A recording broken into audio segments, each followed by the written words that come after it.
The Radio Misfits Podcast Network. Hi, everyone, and welcome to Planted with Sara. I'm Sara Pion, your host, and today we have Brian Applegarth. Brian is a strategic voice and leader in the advancement of cannabis-related travel and tourism. He's the founder of Cultivar Brands, a solutions provider for destinations and strategic marketing agency at the intersection of travel and cannabis. The Cannabis Trail, a nonprofit dedicated to preserving and celebrating cannabis history and culture in Northern California, and the Cannabis Travel Association, an international nonprofit organization focused on advocacy, education, and networking. He also serves as a subject matter expert for industry organizations like the California Travel Association, Destinations International, San Francisco Travel, Sonoma County Tourism, Visit Greater Palm Springs, Visit West Hollywood, and the Las Vegas Chamber of Cannabis. Holistic strategy, innovation, and thought leadership at the intersection of cannabis and tourism is a signature of his work. I met Brian a few years ago when I was one of the co-chairs of the Legalization Task Force, and we brought him in as a subject matter expert when we were discussing the future of cannabis, what that was going to look like, especially with cannabis tourism, which is something that we've really noticed the impact of with the pandemic, because though more people are using cannabis now than ever as a result of being home and maybe even doing some self-exploration, we're also seeing tourism numbers they're coming back up now, but when everything was in a standstill, a lot of dispensaries started to realize how much we actually depend on visitors coming and purchasing from us. So I'm really, really excited about our conversation today. Brian, welcome. Thanks for having me, Sara. I appreciate it. Oh, yeah, absolutely. And before we get into all that wonderful stuff, I wanted to ask you what your first cannabis experience was like. Oh, my goodness. My first cannabis experience was in 8th grade. Me too. And really? Yeah. Totally. Yeah, it was in 8th grade, and I remember feeling like altered for the first time very clearly. And yeah, so it was my sister's boyfriend, my older sister's boyfriend, who I think was a junior or senior at the time. It's and always those upperclassmen that get you in trouble. No, corrupting us, young, innocent minds. I know, how funny. But yeah, I mean, it was totally, I remember it vividly. Yeah. It was just an evening and hanging out with the guys, and I think I smoked out of a bong. I think it was a bong rip. I think that was my first time, and sat there and went, whoa. So yeah, and then used it periodically from there, different times in my life, and now I'm pretty much a daily user these days as a wellness tool. Yeah, I'm exactly the same way.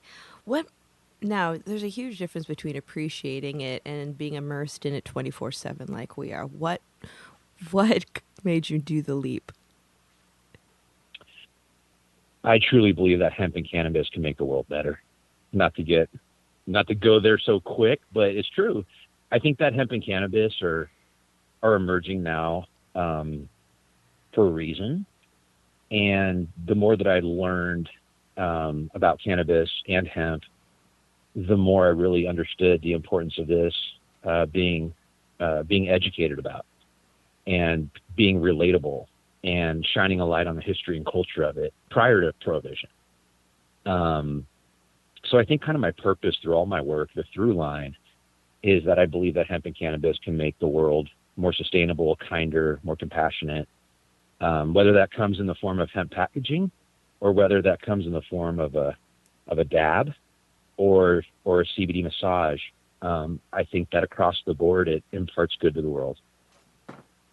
Yeah, that's the thing. We see a lot of the impact that it has on people physically, and we have this unique opportunity, I feel like, as an industry to change the way the world does business.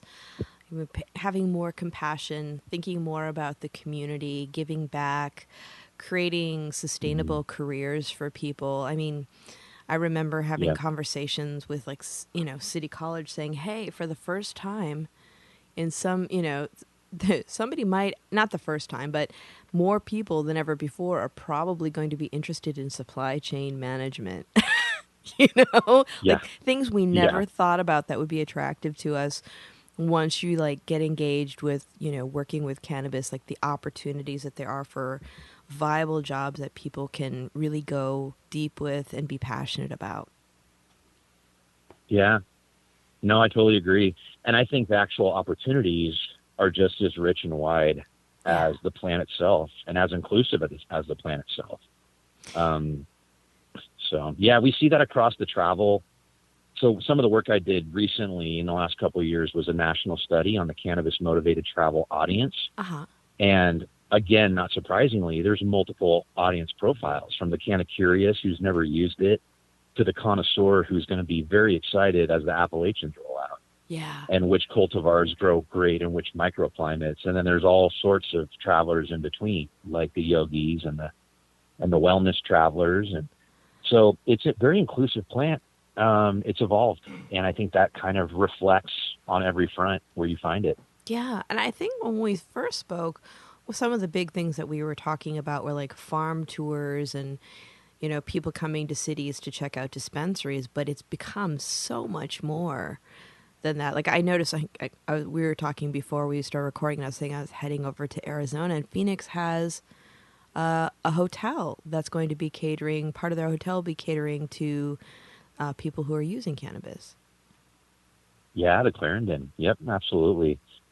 Yeah, they're dedicating rooms, and there's a few other components to that. They have a rooftop deck, some meals going on, some really cool cuisine things.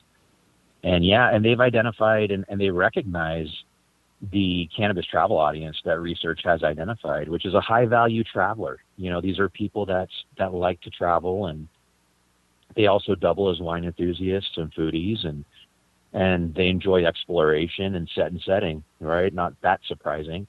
So now that there's data around this traveler and what the median household income is, you have groups like the Clarendon, and even destinations now looking to take a leadership role and really create a coordinated destination strategy around this for the visitor.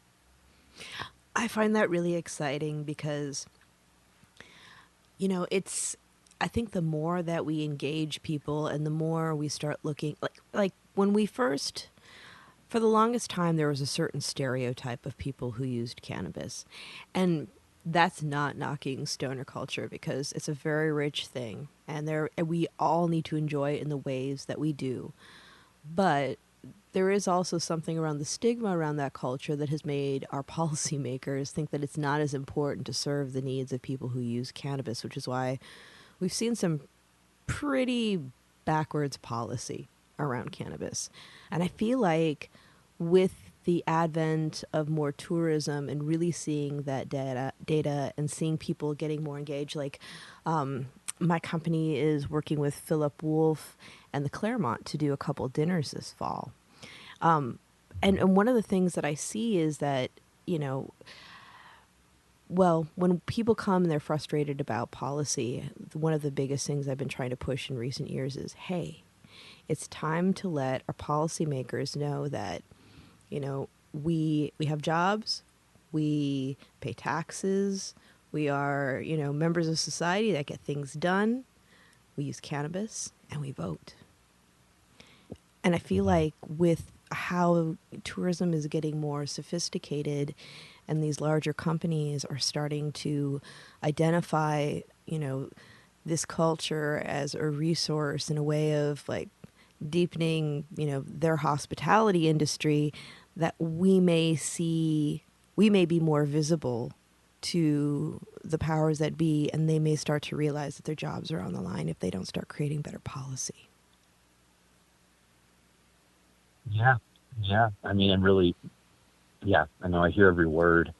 And I agree, having the correct pathway to support safety, through the travel lens, you look at not just visitor safety, but also hospitality and hotel industry, travel industry safety, whether it's a frontline staff member at a hotel in downtown San Francisco, or the concierge who's being asked, where can I get legal cannabis that's tested and safe to access, and having meaningful responses for this and partnerships, just like any other travel industry ecosystem partnership.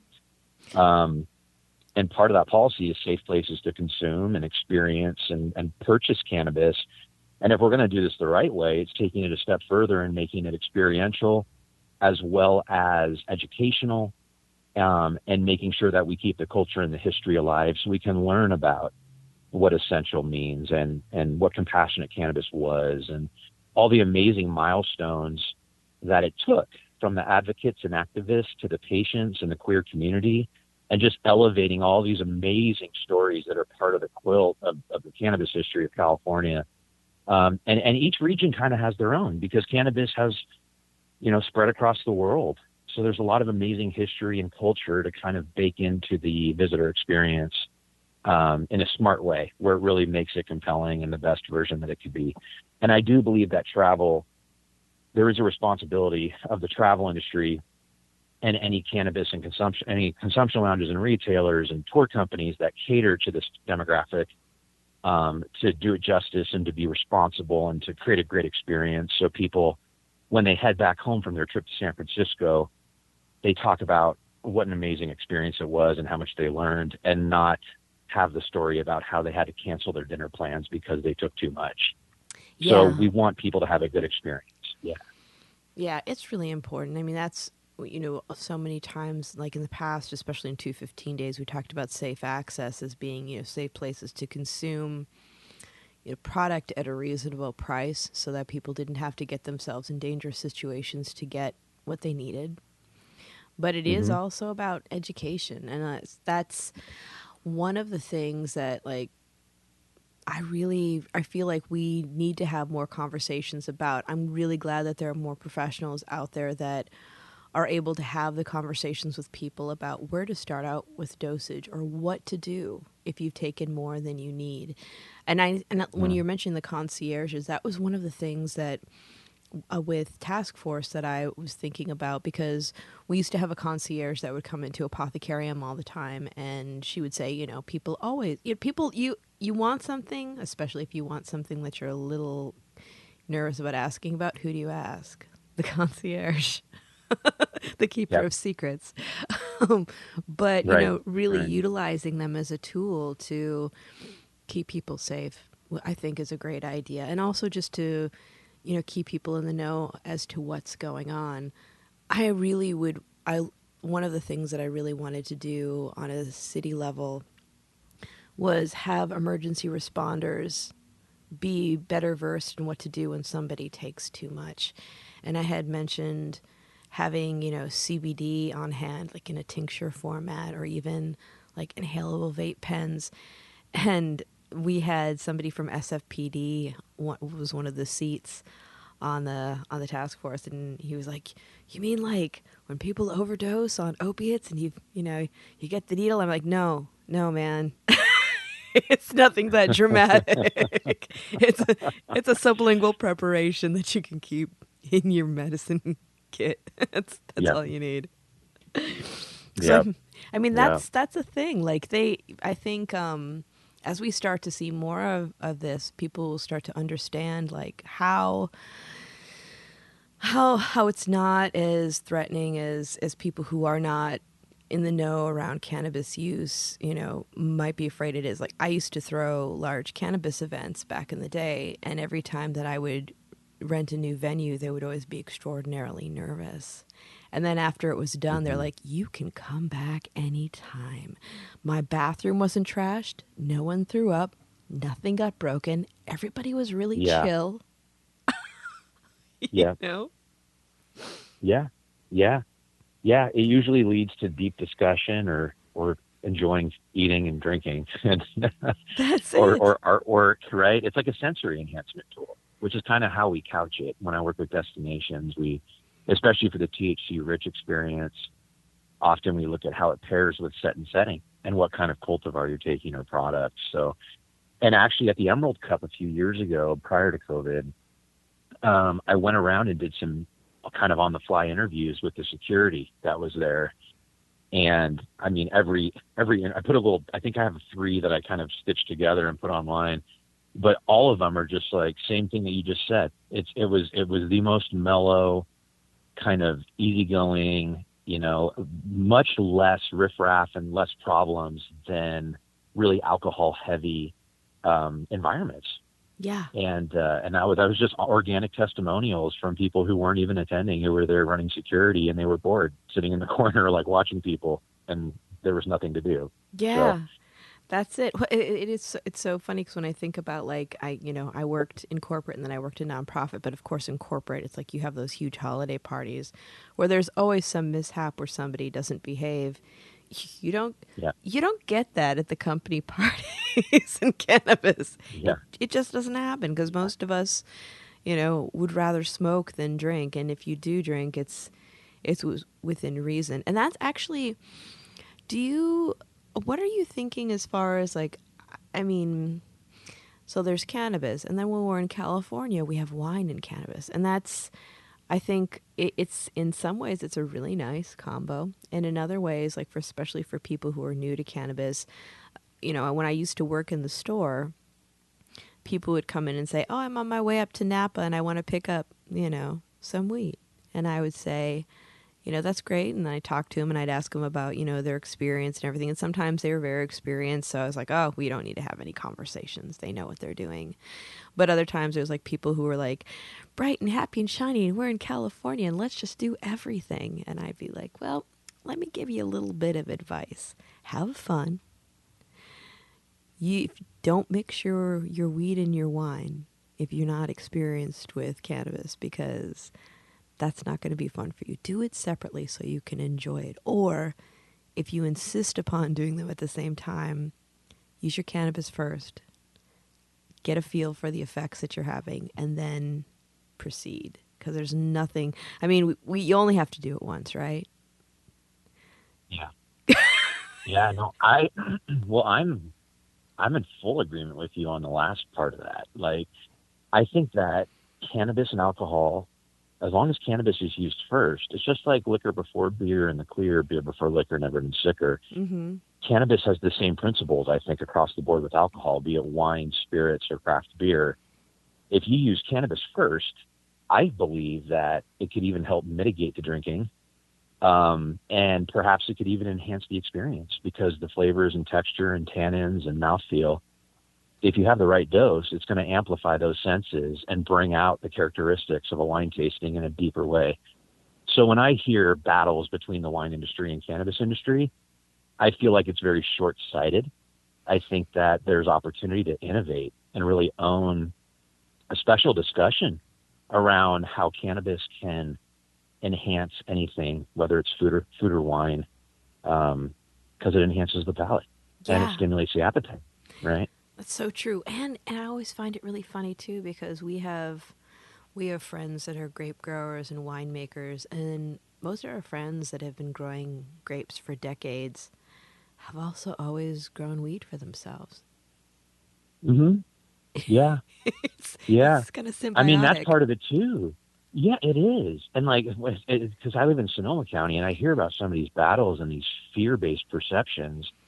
And all I think is, wow, imagine if the grape growers actually got together with the amazing Cannabis Brain Trust, and you had these two brilliant industries that are signatures of a region collaborate. Yeah. With like with a spirit of like, we're in this together. What an opportunity. I mean, it would just open up all kinds of amazing collaborations, which could be as simple as really great Pinot grapes that grow in the Russian River here where I live, and maybe even apples, like from that region, very famous for apples, right? And like bringing in some of the other signature agricultural crops and creating really cool collaborations with cannabis cultivars. Yeah. And just leaving the alcohol out for now. I mean, that's going to come down the road, but well, yeah, I wish there was a little more collaborative spirit in some ways, but it'll get there. It's just going to take some time and more communication and education and data. Totally. Well, and I feel like we are like, it's starting a little bit, because what was it? Maybe a year and a half ago or so, I had Phil Couture on the podcast, and he's known, the New York Times dubbed him the Wizard of Green, because he's one of the earliest, organic biodynamic grape growers. He grows for a lot of the vineyards in the area, and he and his son Sam have their own label called 16600, and they're wonderful. And actually, their Grenache juice is featured in Rose LA's little single Turkish Delights. And, Phil's been growing for himself for years. And we had like an amazing conversation he was talking about even looking at terroir and, the cultivars, comparing it to like when he works with grapes and just all the amazing characteristics that come out. It would be like, I just think about like, a farmer's market in wine country where you can get amazing produce, amazing cannabis, and local wine all at the same place. Wouldn't that just be something? It would.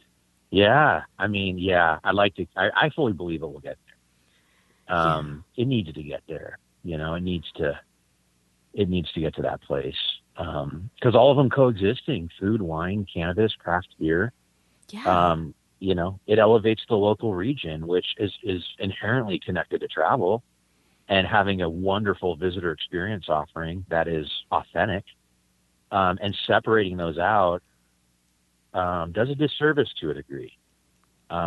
So once we get there, it's going to be in its best form, and I look forward to that day. Absolutely. I was recently actually talking to some farmers markets that are happening up in Mendocino now, that are very exciting, that are, along the lines of what you kind of shared with this experience, with a lot of locally grown vegetables and as well as cannabis. That's so cool. So, Brian, tell me, what are you excited about? What am I excited about? I'm excited so the travel industry, I've watched the arc of adoption over the last 6-7 years of work I've done with the travel industry, just being kind of the educator and data guy and helping make it relatable, everything from hemp to cannabis, from packaging to concentrates. And I'm excited that we're now in the era where there's destinations in California doing holistic strategy that includes, hotels, airports, and what I call the travel ecosystem of a destination, attractions like the SF MoMA. These are art galleries. It's the 20 or 30 businesses that are the crown jewels and really make up the visitor experience of a destination. And now there's leading destinations in the California market that are creating these holistic strategies that are coordinated from visitor arrival to departure. And the fact that is where it's at today is extremely exciting, because that means that normalization in travel is closely on the horizon, and arguably has already begun to arrive. So I'm excited that we've reached that point for the travel industry. I think it's going to be a win-win across the board. And I think as kind of the leaders of the travel industry adopt the power of cannabis and hemp and travel, it's going to really elevate our state, our history, our culture, going back to the missions in hemp, all the way through. And we have so much to tell, from the intentional communities, the organic food movement, the Back to the Landers, hippies, beatniks, all of it, the queer community in the Castro, what Dennis Perone did. It's just layer upon layer of story, and it's just such a well and a treasure trove of experience with really important messaging that comes along with sustainability and regeneration and open-mindedness and compassion. Yeah. So I'm just thrilled, because I think travel it's a $140 billion industry in California alone.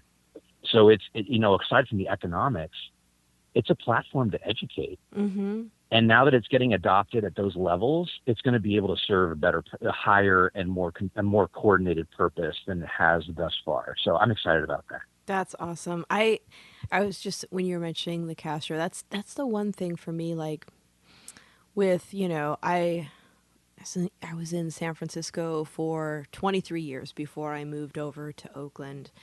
And, I pretty much spent most of my time between the Castro and the Mission during that time.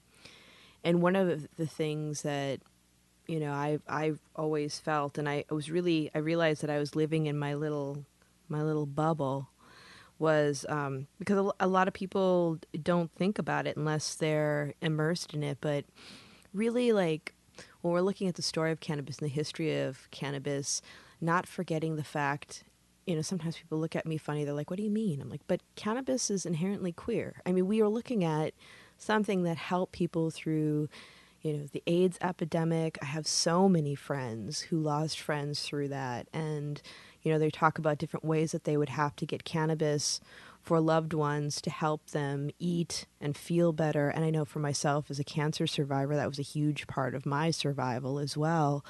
But just like the rich LGBTQ history around cannabis and how we really have to uphold that. And it's something that I was so insulated for the longest time in our little bubble in the Castro. Like, we used to just joke that we were just a bunch of nerdy queerdos playing with weed behind the counter at the store, and then getting out into the greater cannabis community. And there's a lot of amazing things going on, but there was definitely, I felt in some ways there was some erasure with like heteronormativity with cannabis. And I think that it's something that we cannot forget and that we really have to preserve. And I'm just wondering what your thoughts are around that. I completely agree. I think the story of cannabis and how it became re-legal in the U.S. Is really important, and it's largely a Bay Area story. There's other stories that kind of complement that, but the crux is in the Bay and in the Castro and what Dennis and Brownie Mary and their followers and community did to organize and sacrifice with a whole bunch of help. It takes a village, and sure does. And the fact of the matter is, it came to, when you really drill it down, for me at least, the way I understand it is, cannabis is here today because literally humans were dying and wasting away. And it was so awful and traumatic and intense that is the brink it had to hit for compassion to start shifting perspective. Back when Dennis was still with us, talking to him and John and Wayne and some of those guys, and hearing about Jonathan Wayne. West, and that's a great person. Yeah, but you hear about these stories where there was a community that was suffering to a degree that is incomprehensible, and cannabis was the only thing that worked. And I think that honoring that history is incredibly important. I think it will help solidify the foundation, the cultural foundation of the cannabis industry and compassion. And hopefully we can keep that as a beacon to keep toggling back to as we grow. Mm-hmm.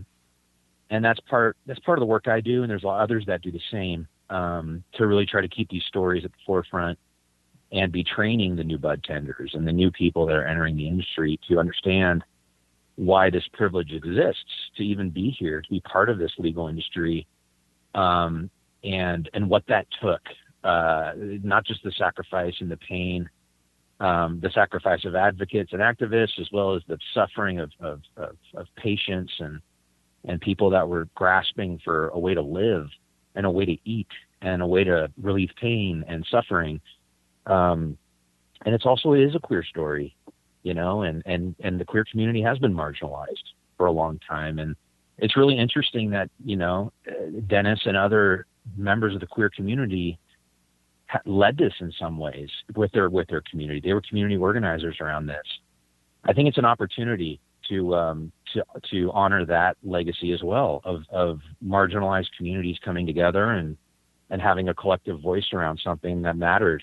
So yeah, I agree. I think that it worries me a little bit. I feel like the queer voice isn't really represented in a unified way in industry. Mm-hmm. I don't see a whole lot of organizations that are organized, or associations that are dedicated to the LGBT community voice in the cannabis industry. And I hope that changes in the future. I think there's decent communication that I know between that community, but to have a seat at the table to acknowledge the history, and to work to preserve the history, and to also guide and steer the cannabis industry forward, I think is incredibly important.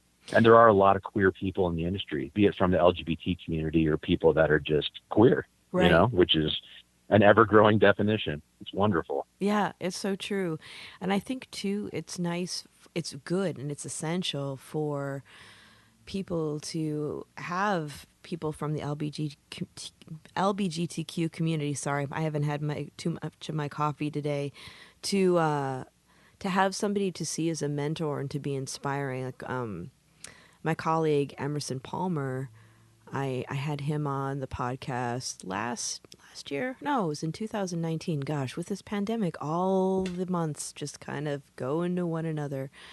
But we had a really great conversation because I had the honor of knowing him when he was transitioning, and just hearing about what he went through with hormone troughing and different things like that, and how he was able to use cannabis as a tool to support him through that journey. And he shares that. He's very open with it, and he's very inspiring to a lot of people, because in this world where we see a lot of people who don't understand, that other human beings, have choices, and they have other things going on in their lives, and their identities may not mesh with what that person thinks is, a person should be identifying as. We need to have strong mentors to be able to help people through their journeys of figuring out who they are, what they're doing, how to support them mentally and physically, and if cannabis is a tool that they want to choose for that, somebody that's relatable and strong and intelligent to be able to look towards, to have information, or maybe even have a conversation. Yeah, no, I think having leadership in communities is really important, and representation, right? To support everything you just said.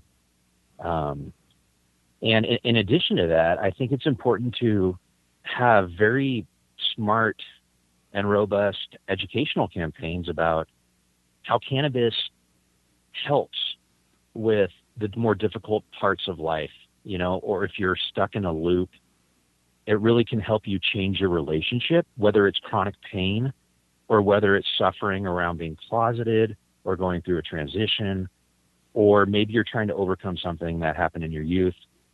Whatever blockers we have, and we all have them, cannabis can help be a vessel to a deeper understanding or a different perspective to help change your relationship to whatever suffering that is, whether it's physical, mental, or spiritual. Yeah. And I think the more that we have programming around that, so people know how to engage and set intention and meet things where they're at, and use cannabis I think there's something there.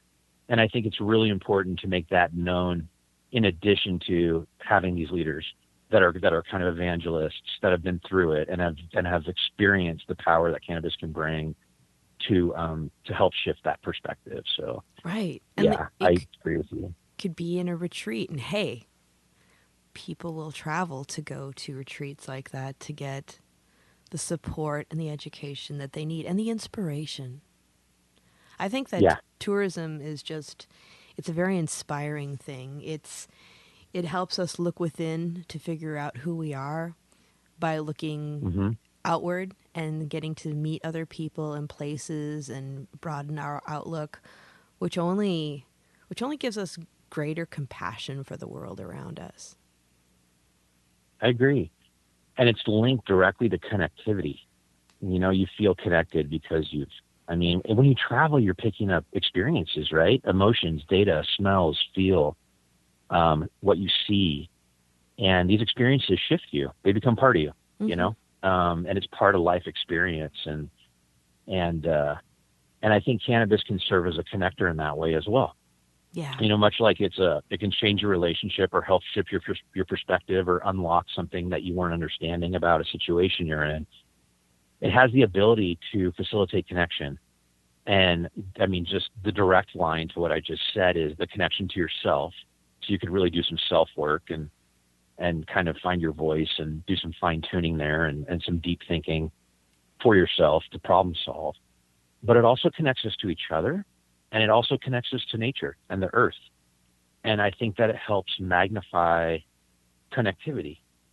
And it also helps lower inhibitions. Some cultivars really help lower the filter and the inhibitions and bring us into the present to have true connection with another person One of my favorite case studies to share with people when I'm educating is how cannabis, there were some experiments done around World War II of using cannabis as a truth serum, which I think is another form of honesty and connection and communication and being, authentic and present and all these things that the world needs more of.